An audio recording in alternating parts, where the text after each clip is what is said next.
Okay, so I actually found something that is a great continuation of how we finished off last week. Last week we finished off with that Oznaim LaTorah of Rav Sorotskin, where he explained that the notion of mishpatim has to come before teruma to show that the Mishkan has to be made of something that is totally clean, no dirty money. And quite a remarkable comment here by Rabbi Sachs, which is going to give us another aspect of Mishkan, one that I've actually never thought of before. Doesn't mean that it's, I just never thought of it before myself, but it's, I think it's an incredible comment.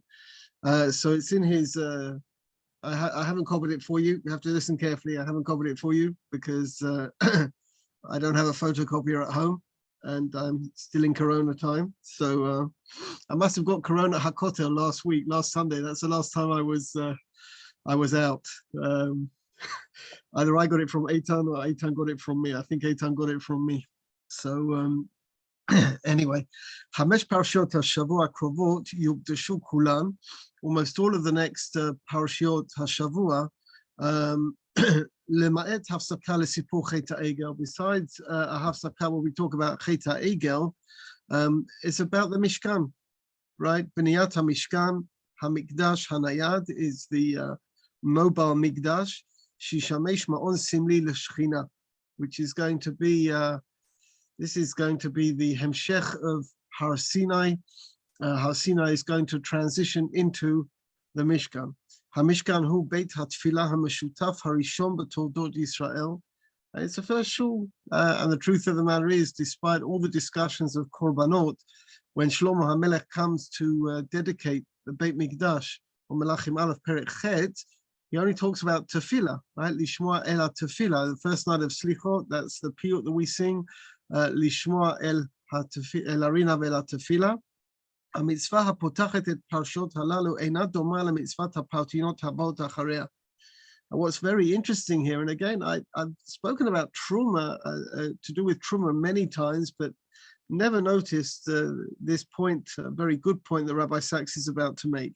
The pasuk says, "V'yidaber Hashem el Moshe lemor daber bnei Yisrael v'yikchu li truma, me'ed kol ish asher yidvenu libo tikchu et trumati." It's directly connected what we spoke about last week. The Mishkan is built from Jewish money, from Jewish donations, and we spoke about it in the context last week of those donations having to be honest, clean donations. Hadagesh musam kan al ofya ha'itnadvuti shel truma. The emphasis at the beginning of this week's parsha is about hitnadvut, is about people donating. Madua. I never thought of the question, but building the Beit Mikdash is essentially an obligation. We have to build Mishkan. Asuli Mishkan v'shachanti b'tocha. So since when does an obligation come through chesed, through donations? Gam ken korbanot hakeva, the korbanot that are going to be fixed, she'atorah meta'eret b'pirut, gam chelek me'atrumot hayu ke'elu. Everyone had to bring a machazit shekel, the sikadnei kesef for the adanim of the Mishkan, and another chatzit shekel for the korbanot. Yetera mikach, HaMishkan atzmo hu tchumo hamuvhak shel kodesh. The Mishkan is a place of kodesh. Uva kodesh Moshe ratzono shelohim lo ratzono shelanu. This is God's will, not our will. So why does the Mishkan have to be built from the trumot of Am Yisrael?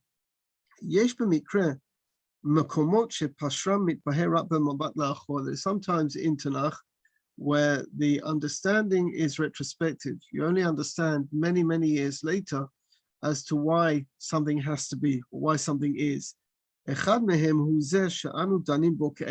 them is this particular subject. To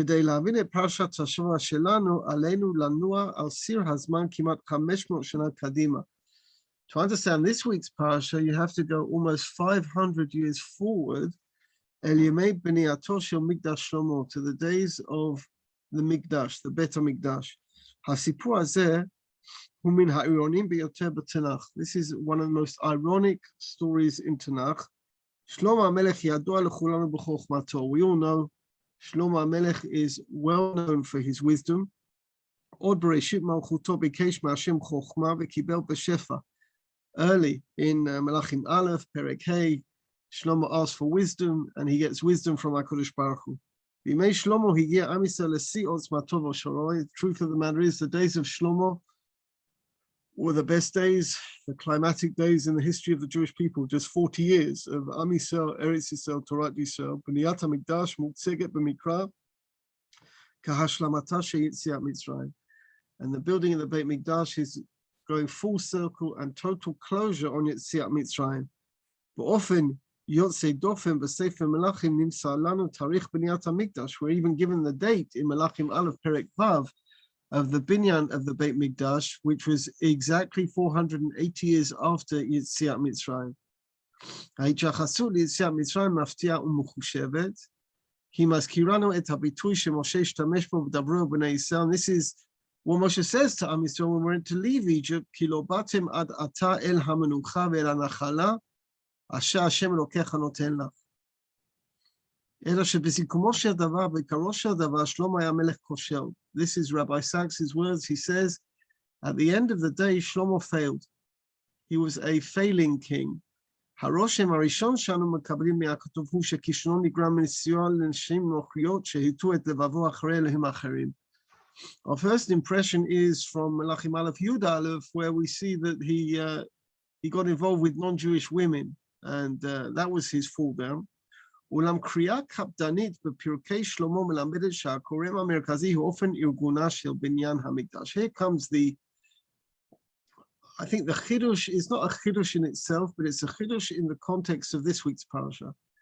And here Rabbi Sachs is about to compare the binyan of the Beit Mikdash as is presented to us in Melachim Aleph to the binyan of the Mishkan as is presented to us here. The binyan of the Beit HaMikdash in Melachim Aleph is a heavily taxed and hard-labored building. It's a tax. It wasn't given to the people, come bring money. It was a heavy tax on the people, which is about to prove to you in the Psukim.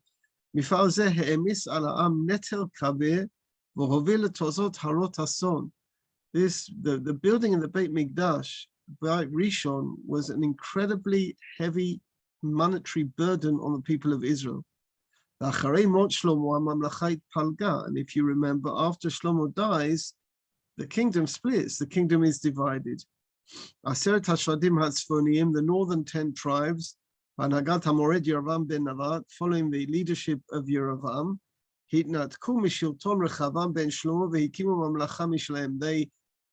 they split off from Rechavam and they made their own mamlacha.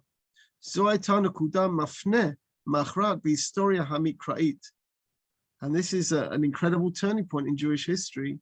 Instead of having one people, we became two people. The question here isn't why did Yerovam rebel? But there are many things in politics that develop in this way. Why did he succeed? Why was the success? Why was Yerovam so successful in his rebellion against Rechavam? And he brings a psukim, right? Vayal hamelech Shlomo mas mikol Yisrael. And this is contrasting it to Parshat Teruma. In Parshat Teruma, the people are asked to bring, there's a certain obligation they have to bring, machasit shekel, but they are asked to bring money for the Beit Mikdash, for the Mishkan. Shlomo HaMelech, it doesn't work that way. It says, Vayal hamelech Shlomo mas mikol Yisrael. He took a tax from all of Israel. And it was 30,000 ish. First of all, it was a manual labor tax where people had to come and work. A whole list of manual labor that has to be done and financial taxes that have to be paid. After Shlomo dies, people didn't rebel in the days of Shlomo, but there is a reaction to what happened with Shlomo after he dies. Yerovam Hagoleb, Nikra Lashuv Arseh. Yerovam comes back to Israel, and the people come as a delegation. Just reminding you, the Psukim in Melachim Aleph, the people come as a delegation to Rechavam, and they ask Rechavam to lighten the financial burden on the people. Hazakenim Yoatzav L'Shavor Shel Shlomo, and the old counselors of Shlomo give advice to Rechavam that if you listen to the people today, if you follow their requests today, it will be good. But if you carry on with your father's financial burdens, it will be bad. And then the Psukim tell us, right, that the younger people said to Shlomo, you mustn't listen, not to Shlomo, to Rechavam, you mustn't listen, you must put your full power as a new king, as a young king, that people have to understand what you're saying. And you must carry on with your father's taxes. And the Pasuk tells us that Rechavam listened to his younger, it says, Me'ete Hashem Zayah, he listened to his younger advisors and carried on with the taxes. And this led immediately to the splitting of the kingdom, to Yerovam walking away with 10 tribes, and Rechavam being left in Yehuda and Binyamin with 2 tribes. What do we see here? We see here a very, very different story to the story that we have in our parsha. Mashu muzar kore b'sipur. There's something very, very strange in this story. B'kama makomot nishmot bo milim shehofiu b'torah b'shnei haksharim. Shibud Mitzrayim v'adinim osrim lehitabed la'avadim. Here you have we're coming after. Remembering that Beit Mikdash was built 480 years after Shibud Mitzrayim, and the people here are being turned into Avadim. Sefer Melachim, says Rabbi Sachs, in the book of Melachim, Nimna milomai tadrim furash. The words aren't said b'mefurash. Who afilu machish zot pam achad u'neser lo natan Shlomo eved. Shlomo didn't make the people Avadim. Uv'chol zot shuv v'shuv romez hasefer ki mifal ha'bniya shel Beit HaMikdash hafach et zeh leMitzrayim shniya. That when Am Yisrael were building the Beit Mikdash, it was like being back in Egypt. They were like slaves in Egypt, which is very, very different to the picture being painted in this week's Parsha. Everyone brings a trumot, and you remember later on in Sefer Shemot, we're told that they brought so many trumot to the Mishkan that they were told not to bring any more. They were told, you brought enough, you don't have to bring any more. The hitnadvut was enormous in the time of the Mishkan. In the time of Shlomo, the people were forced to pay, and they were made to work and build the Mikdash in that way. It's very bitter, the laughter of history, says Rabbi Sachs. Shlomo haya chacham b'malchei Yisrael. Shlomo was the wisest man ever. Ha'umah amda b'piskat korotea. We're at the height of our existence. Otzmata v'sigsuga higia l'siyam. We had reached the climax. We've never ever been where we were then. Lezman ma afilu mashlum nehanta. We were like in a perfect status. Hamelech haya asuk b'mesima kedusha mikulan. The king was as busy as everyone else in building this mikdash. Zo sheviat yitzia Mitzrayim liad hashlamata hagmura. This was a close circle of what we left Egypt for. Ach boto zman atzmo davar zara kisharon. About the very essence of the building in the Mishkan created its failure. 100 years of tragedy. Madua, mipnei sheshlomo apach et Am Yisrael lemaaseh liyichida shel ovdei kfiyah, because Shlomo turned the people into manual laborers, into forced laborers. He made them build the Beit Mikdash. He made them bring the money. This was why we left Egypt, not why we came out of Egypt. We left Egypt to not be in that situation. Now, put these two incidents in contrast to each other. The building of the Beit Mikdash in Melachim Aleph is a very, very interesting comment. And Parshat Teruma, that everyone has to bring a Teruma, me'et asher yidvenu libo. Everyone who comes with their heart, with a full heart. We see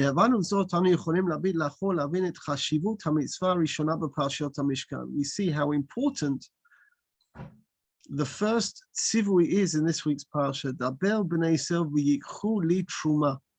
Me'ed kol ish asher yidvenu libo tikchu et trumati. K'fi shenirmaz psukim achadim lacha meken lo b'mishkan shura hashchina. And this is the point that I wanted to get to. The Shechina isn't in the building.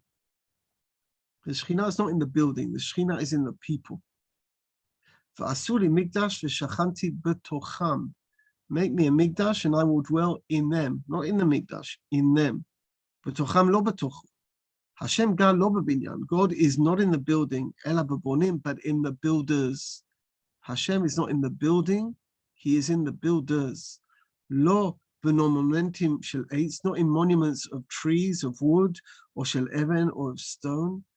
Ela b'nafsham u'v'libam shel b'nei Yisrael ha'ohavim oto b'chol ma'odam, but in the souls of Am Yisrael.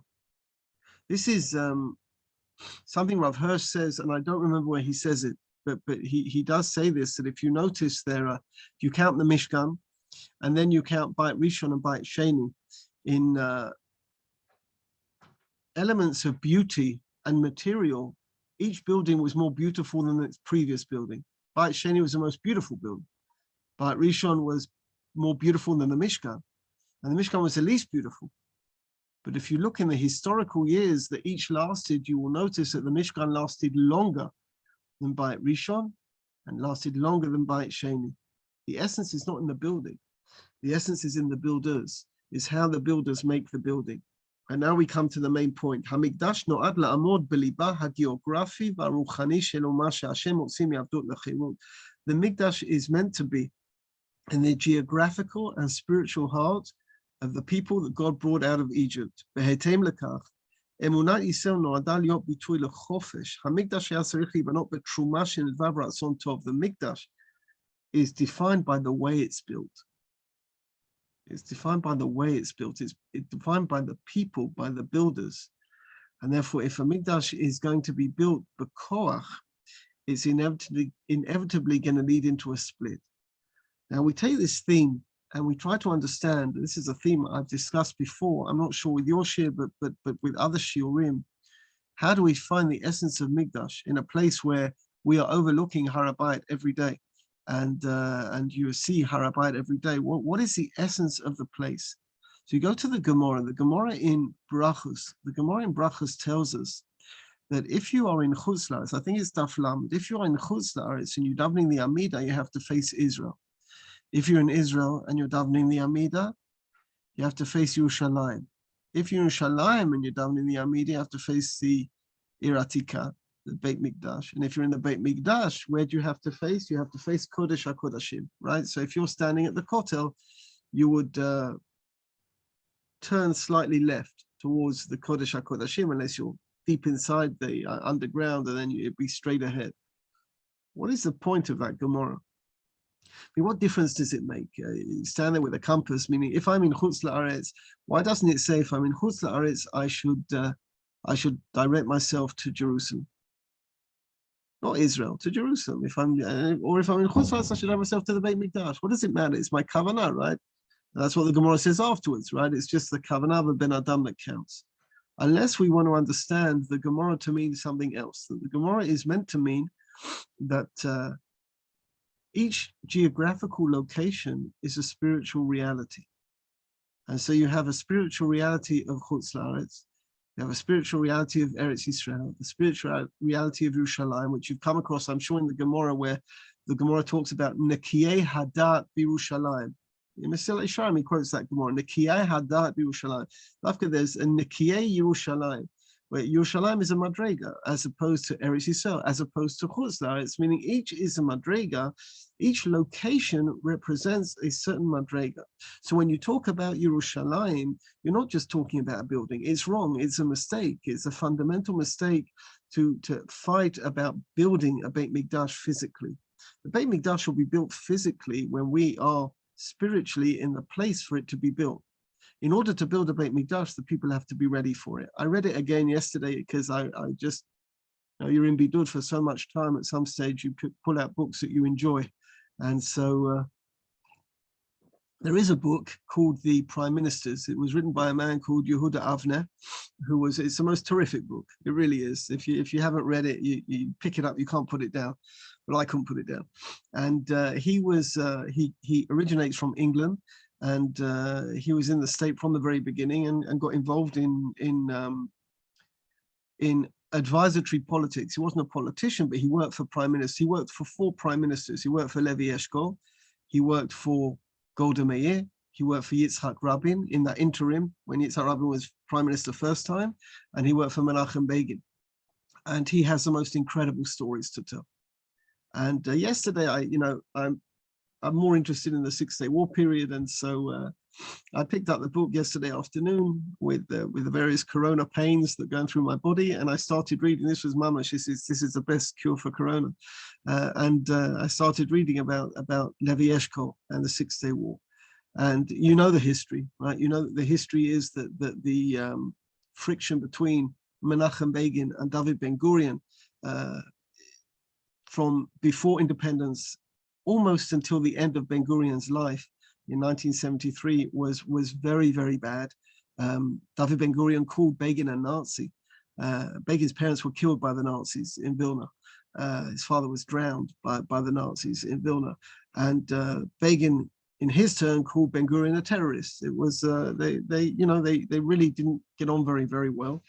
And to the degree, I was once at a shiva in Yerushalayim, a shiva of a shaliach of Bnei Akiva in England, and his father, he was singing shiva for his father, and Benny Begin walked into the shiva, and so we asked him, "What were you doing at the shiva?" So he said, "Well, I was in school with this guy's father." So, well, what were you doing in a mamlachti dati school? What were you doing in a yeshiva school? Your family's Masorati, traditional. What were you doing in yeshiva school? And Benny Begin explained that Ben-Gurion banned every member of the Irgun from going to regular school in Israel. So their kids had to go to religious schools. Thus was the friction between the two. Levi Eshkol didn't have that kind of friction. Levi Eshkol spoke Yiddish most of the time. Some incredible stories about Levi Eshkol meeting Lyndon Johnson. Incredible stories. Hysterical stories, actually, because Lyndon Johnson is probably the prototype of the Texan American you would ever expect him to be.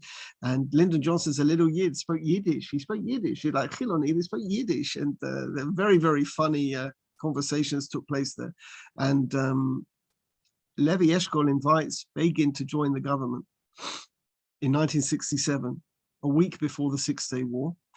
And it's a fact, this was the first united Jewish government since the beginning of Zionism.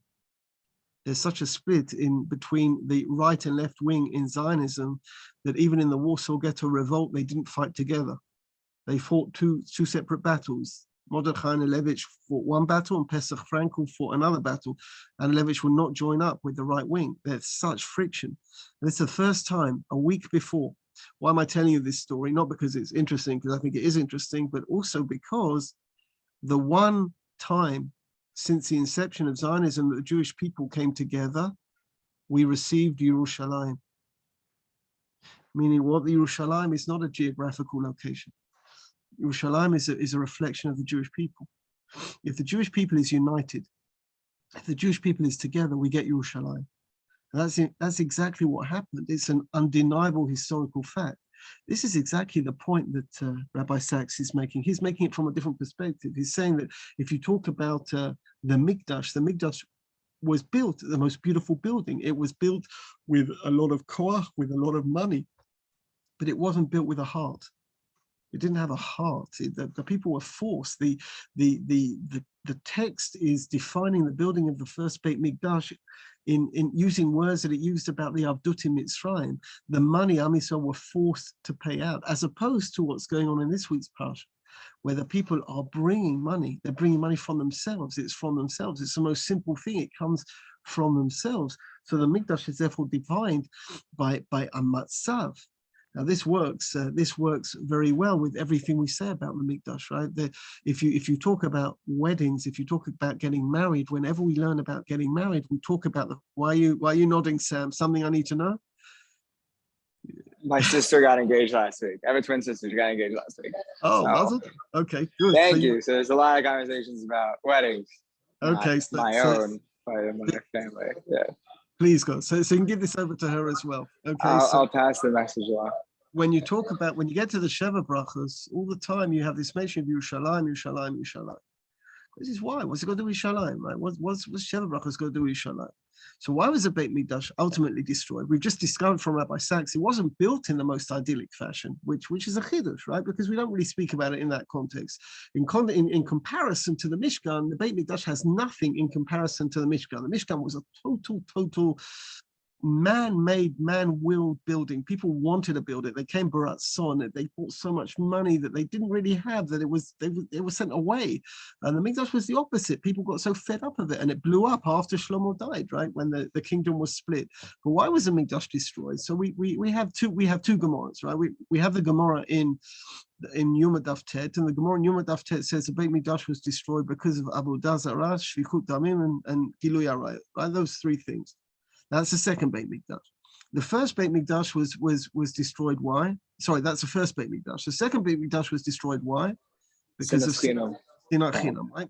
So the Gemara does the mathematical equation. The Gemara says, therefore, Sinat Chinam equals Avodah Zarah, Gilui Arayot, Shvichut Damim, right? If the second Beit Mikdash was destroyed for Sinat Chinam and the first for those three, they must equal the same.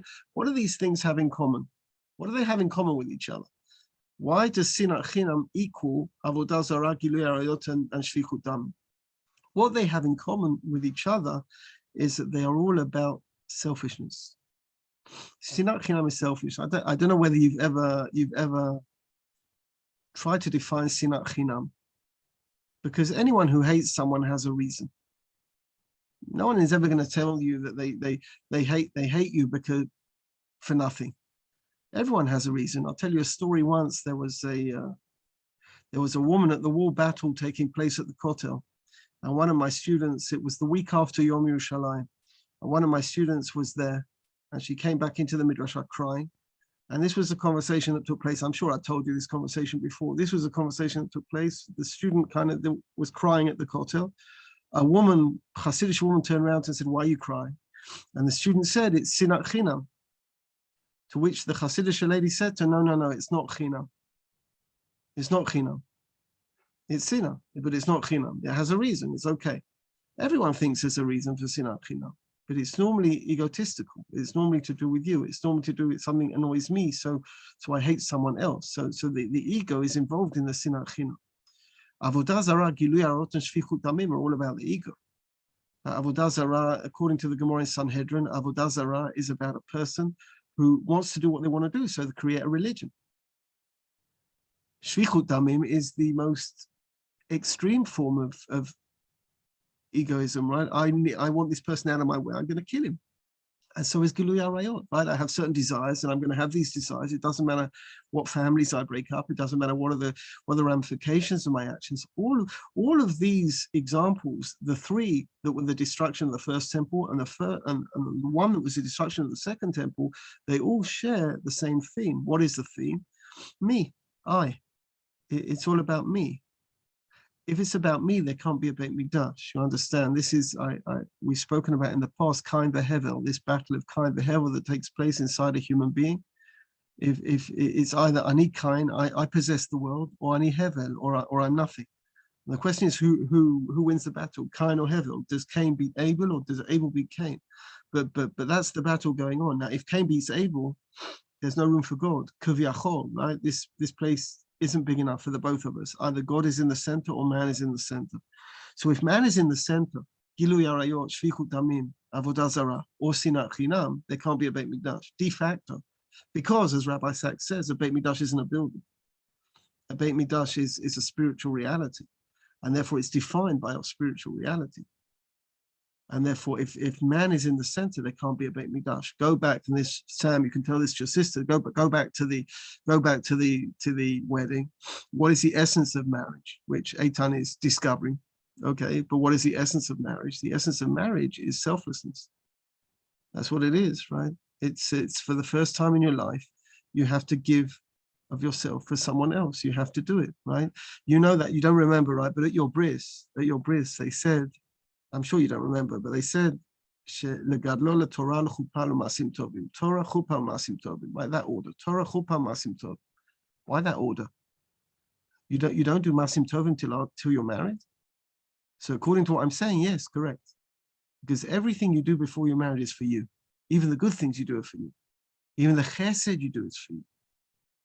I don't know how many of these stories I've told you in the past, but there's this story that happened almost every year before Corona, where a girl walks into my office and says she doesn't like her chesed. And I say, good. And she gets very upset. She said, no, you didn't hear me. I said, I don't like it. I said, good, it's good you don't like your chesed. And she looks at me like I'm crazy. I said, you're not meant to like your chesed. We didn't make people sick in Jerusalem so kids in yeshiva would have something to do every Tuesday, right?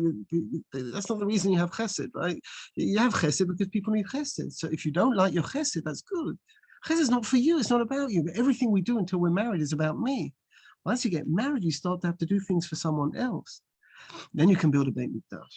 If you have the selflessness, you can build it's all the same theme. All of this is the same theme, which is upsetting for me because it means that we're not as close to building the Beit Mikdash as I would like to like historically, politically, we're very close. It looks like we're very close. We're mamish just over the wall, right?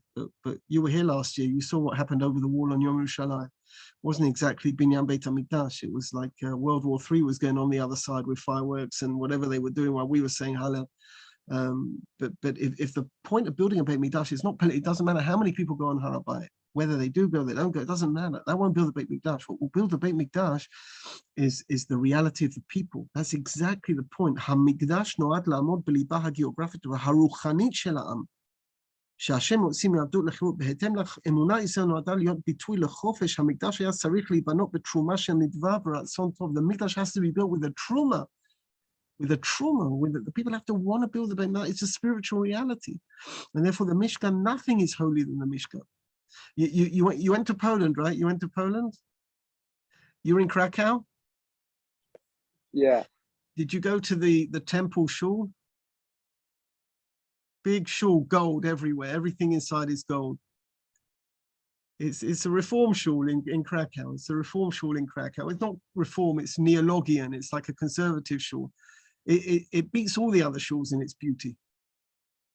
But none of our Gedolim davened in that shul. That shul was under Cheret.